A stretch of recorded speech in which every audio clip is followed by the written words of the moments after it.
పల్నాడు జిల్లా గురజాల నియోజకవర్గంలో టీడీపీ నేతలు దౌర్జన్యానికి పాల్పడుతున్నారు. వైఎస్ఆర్సీపీ నేతలే టార్గెట్ గా వరుస దాడులకు పాల్పడుతున్నారు. పిడుగురాళ్ల మండలం తుమ్మల చెరువులో వైఎస్ఆర్సీపీ కార్యకర్తలు సుంకు మల్లారెడ్డి, సుంకు సుబ్బారెడ్డిలపై టీడీపీ నేతలు దాడి చేశారు. కర్రలతో విచక్షణారహితంగా చితకబాదారు. ఈ ఘటనలో మల్లారెడ్డి, సుబ్బారెడ్డికి తీవ్ర గాయాలు కావడంతో ఆసుపత్రికి తరలించారు.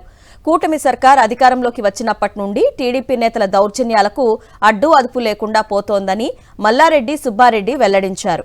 వరుసగా దాడులకు పాల్పడుతున్నారని ఆవేదన వ్యక్తం చేశారు.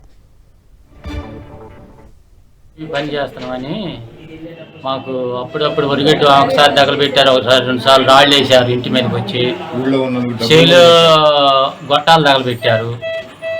ఊళ్ళో 2 లక్షల డబ్బులు కట్టించుకున్నారు. ఇళ్ళకి వచ్చి రాళ్ళు వేయటం, తాగినప్పుడల్లా గొడవలు చేస్తాను. మేము ఆడి పక్కకు తప్పుకొని వెళ్ళిపోతూనే ఉన్నాం. తలకాయ ఉంచుకొని బొలాలు పోతాను వస్తాను.